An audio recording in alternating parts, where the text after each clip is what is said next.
Good evening friends, स्वागत है आपका हमारे इस प्रोग्राम सवाल तमारा में। आज हम बात करने वाले हैं मेनोपॉज के बारे में। एक कमेंट्स बॉक्स में आया था कि आप मैडम मेनोपॉज के बारे में वीडियो बनाइए, तो आज हम उस बारे में डिस्कशन करेंगे। Good evening ma'am. Good evening. आज हम मेनोपॉज के बारे में डिस्कस करते हैं। तो मैम, मेनोपॉज क्या होता है? मेनोपॉज यानी कि मासिक स्राव बंद होने का समय। नॉर्मली जो हम पेशेंट को समझाते हैं कि after the age of 40 years यानी 40 साल के बाद या तो 45 ईयर्स के बाद आपको कभी भी मेनोपॉज आ सकता है, यानी कि आपके जो पीरियड्स हैं वो बंद होने का समय आ सकता है।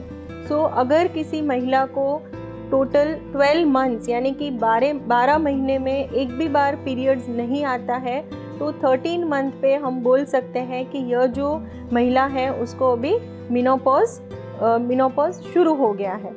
काफ़ी बार हम देखते हैं कि पेशेंट को 2 महीने के बाद एक बार मासिक आ जाता है, 6 महीने में एक बार आता है, तो इसे मेनोपॉज नहीं कहा जाता है, इसे पेरीमेनोपॉज कहा जाता है। सो मेनोपॉज जैसे आपके पीरियड्स रेगुलर आ रहे हैं और मेनोपॉज और उसके बीच का जो समय है उसे पेरीमेनोपॉज कहा जाता है। पेरीमेनोपॉज का जो समय है वो ऑन एन एवरेज 1 से 2 साल तक का होता है, और एक बार आपको कंटिन्यूस 12 महीने तक पीरियड नहीं आते हैं तो उसके बाद हम लेबल कर सकते हैं कि आपका मेनोपॉज शुरू हो चुका है। ओके। मेनोपॉज है वो कौन सी एज में कॉमन है? उसका कोई पर्टिकुलर एज है कि इस एज में ही मेनोपॉज आता है, ऐसा कुछ? जैसे पहले जो हम देखते थे कि पेशेंट को 55 ईयर्स के बाद मेनोपॉज आता था, धीरे धीरे करके यह उम्र कम होने लगी, 50 ईयर्स में आने लगा। अभी हम ऑन एन एवरेज 40 टू 45 के बीच में मेनोपॉज आने का जो समय है वह एवरेज 40 टू 45 ईयर्स पे आता है। और काफ़ी बार इस युग में हम देख रहे हैं कि 35 ईयर्स के बाद भी मेनोपॉज आ जाता है। जैसे हम देखते हैं कि पहले पीरियड शुरू होने की जो उम्र थी 14-15 साल में होता था, उसके बाद 12-13 ईयर्स पे होने लगा, और आजकल हम देखते हैं कि 8 साल में भी पीरियड शुरू हो जाता है। तो वैसे ही मेनोपॉज का जो उम्र है, मेनोपॉज शुरू होने का जो उम्र है वह भी धीरे धीरे कम होने लगा है। तो मेनोपॉज आने का रीज़न क्या है? किस कारण से मेनोपॉज आता है? मेनोपॉज आने का रीज़न क्या होता है? जैसे फ्रेंड्स, आप सबको पता है कि 8 साल या 10 साल के बाद जो भी लड़की है उसके पीरियड्स की शुरुआत होती है, यानी कि उसके जो रिप्रोडक्टिव ऑर्गन्स हैं वह एक्टिव हो जाते हैं, वो फंक्शन करना शुरू करते हैं। सो वैसे ही अपने जो फीमेल्स में जो ओवरीज रहती है उसके अंदर जो एग्स रहते हैं उनकी संख्या on an average it is around 300 to 400।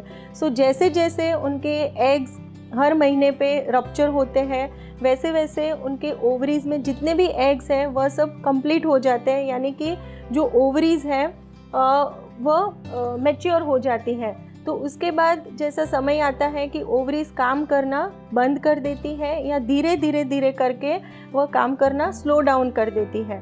So menopause जब भी आता है तभी आपके बॉडी में जो हार्मोन्स रहते हैं, जैसे ईस्ट्रोजन एंड प्रोजेस्टेरोन नाम के हार्मोन्स होते हैं जो ओवरीज में से सिक्रीट होते हैं। सो ईस्ट्रोजन नाम का जो हार्मोन होता है उसकी मात्रा कम होने लगती है, और इनडायरेक्टली ईस्ट्रोजन नाम का जो हार्मोन है वह सिक्रीट होता है कि ओवरीज के अंदर जो एग्स बनते हैं, जो फॉलिकल्स रहते हैं, उसी में से ईस्ट्रोजन नाम का हार्मोन सिक्रीट होता है। तो जैसे जैसे आपकी ओवरीज काम करना कम कर देती है या बंद कर देती है, वैसे वैसे आपके बॉडी में ईस्ट्रोजन नाम का हार्मोन कम होने लगता है। सो बेसिकली मेनोपॉज यानी कि जो अंडाशय है वह काम करना बंद कर देता है या कम कर देता है। तो मेनोपॉज के टाइम पे उनको कौन से सिम्टम्स आ सकते हैं? मेनोपॉज के टाइम जो सिम्टम्स आते हैं, जैसे अभी ही मैंने बताया कि ईस्ट्रोजन नाम का जो हार्मोन होता है उसका जो सिक्रीशन है, उसकी जो मात्रा है वह कम होने लगती है।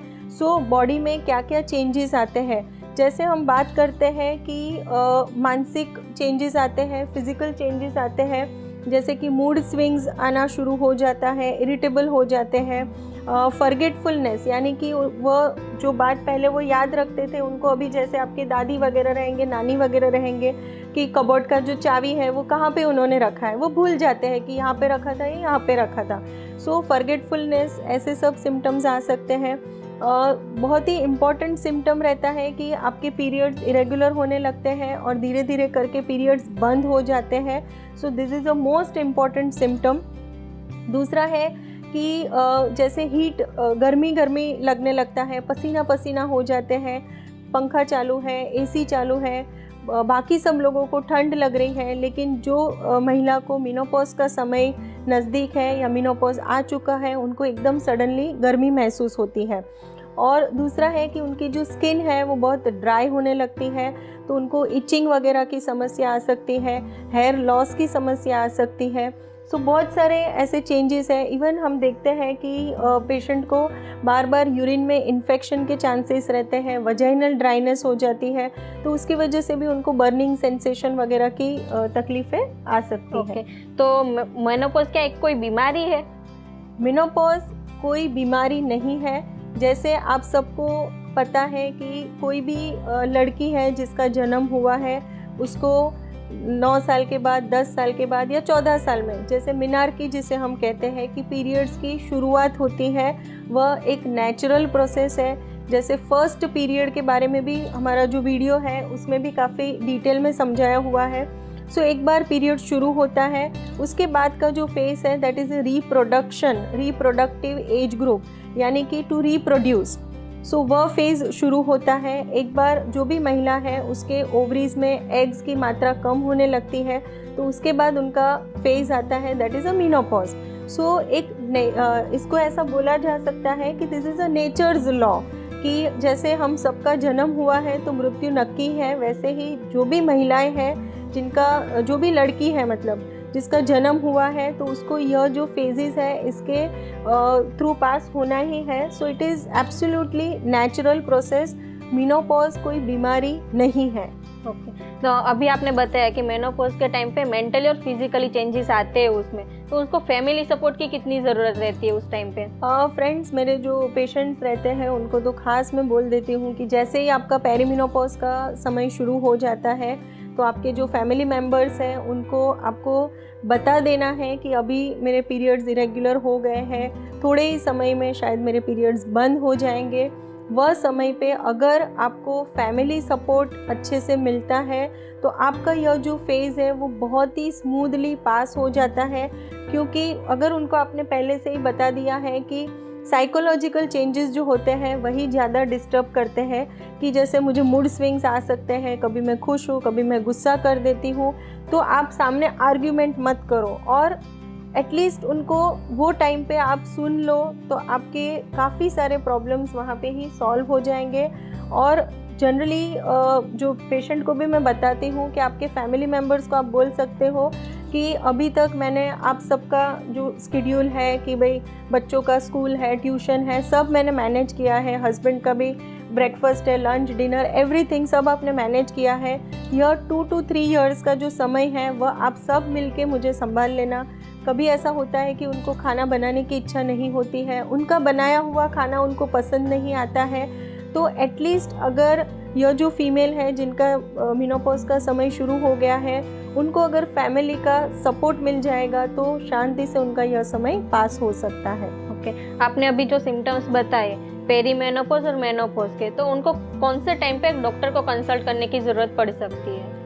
जैसे मैंने बताया पेरीमेनोपॉज एंड मेनोपॉज, सो काफ़ी बार हम देखते हैं कि पेरीमेनोपॉजल फेज़ में ना महिलाओं को काफ़ी हेवी ब्लीडिंग शुरू हो जाती है, ब्लीडिंग के साथ क्लॉट्स वगैरह शुरू हो जाते हैं, और जो हम देखते हैं कि यूट्रस का जो अंदर का जो लाइनिंग है उसकी जो थिकनेस है वो बहुत ज़्यादा बढ़ गई है, या तो एडिनोमायोसिस जिसे हम कहते हैं कि जो यूट्रस का मिडल लेयर है उसका थिकनेस बढ़ रहा है। काफ़ी बार मल्टीपल फाइब्रॉइड्स वगैरह की समस्या होती है।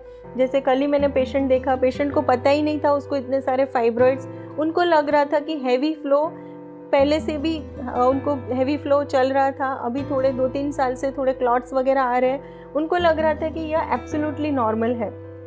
तो फ्रेंड्स, यहाँ पे प्लीज़ नोटिस कीजिए कि अगर आपको पानी जैसा जो फ्लो है ब्लीडिंग का दैट इज़ नॉर्मल, अगर उसमें क्लॉट्स वगैरह आना शुरू हो जाता है, या तो आप 1 घंटे में 2-3 पैड चेंज कर रहे हो या पूरे दिन में 5 से 6 पैड चेंज कर रहे हो, तो यह नॉर्मल फ्लो नहीं है। आपको गायनेक चेकअप की अवश्य ज़रूरत है। आपका एक बेसलाइन सोनोग्राफी हो जाएगा, आपका एक हीमोग्लोबिन का टेस्ट हो जाएगा, क्योंकि अगर इतना सारा हैवी ब्लीडिंग होगा तो आपका हीमोग्लोबिन लेवल भी कम हो सकता है और उसकी वजह से भी आपको वीकनेस आ सकती है, चक्कर आ सकते हैं, थकान महसूस हो सकती है। सो एटलीस्ट आपको यह ध्यान रखना है कि अगर आपको जो ब्लीडिंग है वो बहुत हैवी हो रही है, क्लॉट्स के साथ हो रही है, पेट में दर्द हो रहा है, कमर में दर्द हो रहा है, पेशाब में जलन हो रही है, बार बार पेशाब जाने को हो रहा है, ऐसे कुछ भी समस्या है तो आपको डॉक्टर को कंसल्ट करना है। ओके, अगर किसी को मेनोपॉज की तैयारी है या वो आने वाला है तो वो आप कैसे डायग्नोस करते हो? जनरली हम लोग जो गायनेक चेकअप करते हैं ट्रांस वजाइनल योनि मार्ग के द्वारा जो सोनोग्राफी की जाती है, तो यह सोनोग्राफी में यूट्रस जो है, बच्चादानी है, वह चेक किया जाता है और दोनों बाजू के ओवरीज चेक करते हैं। सो ओवरीज में अगर जो एंट्रल फॉलिकल काउंट, जैसे हम इनफर्टिलिटी पेशेंट रहते हैं, उनका ट्रीटमेंट, उनका डायग्नोसिस सब एंट्रल फॉलिकल काउंट पे रहता है। सो अगर आपके ओवरीज का जो साइज़ है वह छोटा है या तो आपके एंट्रल फॉलिकल काउंट कम है तो संभावना होती है कि नज़दीकी भविष्य में आपका मेनोपॉज आने वाला है। दूसरा रहता है कि आपका ब्लड टेस्ट कर सकते हैं, तो ब्लड टेस्ट में जो FSH करके फॉलिकुलर स्टिमुलेटिंग हार्मोन रहता है, अगर उसकी मात्रा ज़्यादा है तो भी हम डिटेक्ट कर सकते हैं कि आपका मेनोपॉज नज़दीकी भविष्य में आने वाला है। ओके, अभी आपने मेनोपॉज के जो सिम्टम्स समझाए, तो वो क्या सब पेशेंट में ऐसे ही आते हैं कि क्या अलग रहता है? मेनोपॉज के जो सिम्टम्स रहते हैं, हर पेशेंट में हर सिम्टम नहीं होता है। जो कॉमन सिम्टम है कि जो सब महिला में आने वाला है वह है पीरियड्स के रिलेटेड, कि आपके पीरियड्स इरेगुलर हो जाएंगे और धीरे धीरे करके बंद हो जाएंगे। बाकी के जो सिम्टम्स है कि आपको एकदम जो हॉट फ्लशेस जिसे हम कहते हैं कि एकदम गर्मी गर्मी शुरू हो जाती है, किसी को फॉरगेटफुलनेस आता है, किसी को इरिटेशन आते हैं। सो यह जो सिम्टम्स है उसकी मात्रा कम ज़्यादा अलग अलग हो सकती है डिपेंडिंग अपॉन कि पेशेंट का फैमिली हेल्थ, जैसे मैंने बताया, मेंटल हेल्थ, फैमिली सपोर्ट, यह सब के ऊपर भी आधार रहता है। प्लस अगर आप फिज़िकल एक्सरसाइज वगैरह है, आपका जो फूड इनटेक है, हेल्दी फूड इनटेक वगैरह रहता है, तो शायद आपको यह जो सिम्टम्स है वो बहुत ही कम मात्रा में आएंगे। ओके, मेनोपॉज के बाद सेक्सुअल लाइफ में कोई चेंजेस आते हैं उनके? मेनोपॉज वैसे तो देखा जाए तो जो वर्ड है मेनोपॉज, सो जनरली जो हम देखते हैं कि ईस्ट्रोजन की मात्रा कम होने लगती है, तो उसकी वजह से जो वजाइना है उसमें ड्राइनेस शुरू हो जाती है। तो यह जो समय है उसमें बिकॉज ऑफ वजाइनल ड्राइनेस जो महिला है उसको पेनफुल इंटरकोर्स हो सकता है, उसको पेन महसूस हो सकता है। सो काफ़ी बार हम देखते हैं कि कभी भी कोई चीज़ पेनफुल होती है तब वह चीज़, कॉमन साइकोलॉजी है कि लोग अवॉइड करते हैं। सो मेरा यहाँ पे कहना यह है कि अगर आप यह चीज़ अवॉइड करते हो तो ड्राइनेस बढ़ने की संभावना और बढ़ जाती है। लेकिन अगर आप कोई ल्यूब्रिकेटिंग जेल वगैरह इस्तेमाल करते हो जिससे आपकी जो सेक्सुअल लाइफ है वह भी अच्छे से चल सकती है, और अगर आपकी रूटीन सेक्सुअल लाइफ रहेगी तो वहाँ पे जो ब्लड सर्कुलेशन होता है वह इम्प्रूव हो जाता है, और because of good blood circulation आपकी वजाइनल ड्राइनेस की ऑटोमेटिकली ट्रीटमेंट भी हो जाती है। ओके, अगर मेनोपॉज है और उनके सिम्टम्स सीवियर है तो आप मेडिकली क्या ट्रीटमेंट देते हो? मेनोपॉज के अगर सिम्टम्स सीवियर है तो लो डोज में उनको ईस्ट्रोजन थेरेपी दी जाती है, जिसे हम हार्मोन रिप्लेसमेंट थेरेपी कहते हैं। सो अगर उनको बेसिकली, जैसे मैंने बताया कि मेनोपॉज में ईस्ट्रोजन नाम के हार्मोन की मात्रा कम होने लगती है, तो जितने भी सिम्टम्स हैं वह सब उसी की वजह से है। सो काफ़ी पेशेंट में हम लोग लो डोज ईस्ट्रोजन थेरेपी शुरू करते हैं और उसका जो कोर्स रहता है मेजॉरिटी 3 मंथ्स और 6 मंथ्स देते हैं, और धीरे धीरे करके डोज टेपर कर सकते हैं। और साथ में ही यह जो महिलाएं हैं जिनका मेनोपॉज शुरू हो गया है उनको कैल्शियम सप्लीमेंटेशन बहुत ही इम्पॉर्टेंट रहता है, बिकॉज़ जैसे ही मेनोपॉज का समय आता है आपकी जो हड्डियां हैं वह कमज़ोर होने लगती है, जो बोन मिनरल डेंसिटी जिसे हम कहते हैं BMD, तो उसका भी लेवल काफ़ी कम होने लगता है। सो यह जो महिलाएं होती है मेनोपॉज जिनका शुरू हो गया है उनको फ्रैक्चर होने की संभावना बहुत बढ़ जाती है, हार्ट रिलेटेड प्रॉब्लम्स जो रहते हैं उसकी भी समस्या बढ़ जाती है, इवन डायबिटीज़ है, यह सब का एक रिस्क बढ़ जाता है। अगर किसी महिला को मेनोपॉज आ गया है और उसको 3-4 साल हो गए और उसके बाद अगर उसको ब्लीडिंग होता है तो उसको क्या करना चाहिए? जैसे ही अगर मेनोपॉज आ चुका है, 3-4 साल हो गए हैं और सडनली आपको अगर ब्लीडिंग शुरू हो जाती है तो आपको एकदम ही सतर्क रहना है और आपके जो भी गायनेकोलॉजिस्ट हैं उनके पास जाकर चेकअप करवाना है, क्योंकि एनी पोस्ट मेनोपॉजल ब्लीडिंग कि मेनोपॉज आने के बाद अगर आपको ब्लीडिंग शुरू होती है तब मेजॉरिटी केसेस में जो हम देखते हैं कि यूट्रस का जो कैंसर, जिसे हम एंडोमेट्रियल कैंसर कहते हैं, यह कैंसर की संभावना बहुत ही बढ़ जाती है। आज तक मैंने जितने भी पेशेंट देखे हैं कि जिनको मेनोपॉज के बाद 5 साल, 10 साल, 15 साल के बाद ब्लीडिंग शुरू हुई है, ऑलमोस्ट सारे ही पेशेंट में एंडोमेट्रियल कार्सिनोमा आया है। सो फ्रेंड्स, यह बहुत ही नोट करने जैसा पॉइंट है कि अगर आपके नियर डियर में कोई है और किसी को मेनोपॉज के बाद अगर ब्लीडिंग शुरू होती है सो उनको जल्द ही अपना गायनेक चेकअप करवाना ज़रूरी रहता है। ओके, तो मैम हमारे जो व्यूअर्स हैं और उनकी फैमिली मेम्बर को आप क्या मैसेज देना चाहते हो? जितने भी अपने व्यूअर्स हैं या तो आपके नियर डियर हैं जिनका यह मेनोपॉज का समय या तो पेरीमेनोपॉज का समय चल रहा है, उनके लिए मैं यह मैसेज देना चाहती हूँ कि यदि आप अपना जो रूटीन है, जैसे कि आपका जो नींद है अच्छे से ले रहे हो, मिनिमम 6 से 8 घंटे की नींद ले रहे हो, आप रेगुलर एक्सरसाइज करते हो, एनी फॉर्म ऑफ एक्सरसाइज, चाहे योगा करो, जुम्बा करो, जिम करो, सो एनी सिंपल वॉकिंग आप अगर कर रहे हो तो वह भी काफ़ी हद तक आपको रिजल्ट दे सकता है। So any form of exercise at least आधे घंटे के लिए आपको एक्सरसाइज करना है। आपका जो वाटर इनटेक है वह अच्छा रखना है, आपको एटलीस्ट 8 से 10 ग्लास पानी पीना बहुत ही आवश्यक है। चौथा है कि आपकी जो फूड हैबिट्स है, जैसे ही आपका मेनोपॉज का समय या तो पेरीमेनोपॉज का समय शुरू हो जाता है तो आपका जो फूड है कि आपको हाई कैल्शियम रिच फूड है, प्रोटीन, हाई प्रोटीन डाइट है, यानी कि कैल्शियम में आप जो डेयरी प्रोडक्ट्स है, मिल्क एंड मिल्क प्रोडक्ट्स है, उसका सेवन बढ़ा सकते हो। पनीर वगैरह है जिसमें आपको प्रोटीन भी मिल जाएगा और कैल्शियम की मात्रा भी पनीर में काफ़ी ज़्यादा होती है, तो ऐसे सब फूड का जो इंटेक है वो आप बढ़ा सकते हो। सिट्रस फ्रूट्स है, फ्रूट्स का इंटेक भी बहुत ज़रूरी है। अगर आप डायबिटिक नहीं हो तो एटलीस्ट आप डेली 1 बनाना पर डे ले सकते हो। दूसरा है कि जो फ्लेक्स सीड्स आते हैं जिसे अळसी कहते हैं, वह आप एटलीस्ट हाफ टेबल स्पून या तो 1 टेबल स्पून तक ले सकते हो। Soybean which is a rich source of protein, तो सोयाबीन भी आप एटलीस्ट 10 से 15 रोस्टेड सोयाबीन के जो ये रहते हैं पीसीस, वो आप ले सकते हो। और इम्पॉर्टेंट है कि आपको कैल्शियम सप्लीमेंट्स लेना बहुत ही ज़रूरी है। सो आप एक रूटीन बना सकते हो कि आपको कैल्शियम सप्लीमेंट्स लेना है। अगर आप धूप में सुबह में 15-20 मिनट बैठ सकते हो तो वह भी बहुत इम्पॉर्टेंट रहता है। सो यदि आप यह जो मैंने अभी बताया यह सब फॉलो करते हो तो आपका मेनोपॉज का जो समय है वो बहुत ही स्मूथली निकल जाएगा। और इन केस आपके कोई भी क्वेरीज़ है इस टॉपिक के रिलेटेड तो आप ज़रूर से कमेंट बॉक्स में लिख सकते हो।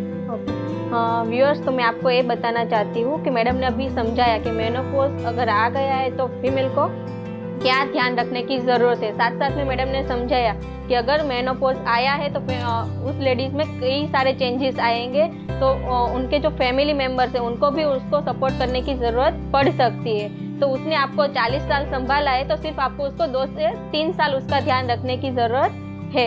आशा रखती हूँ कि आपके सारे सवाल का जवाब मिल गए हैं, और अगर आपको कोई क्वेश्चन है तो कमेंट्स बॉक्स में लिख दीजिए। और इसी के साथ देखते रहिए हर बुधवार को रात 8 बजे सवाल तमारा। Thank you.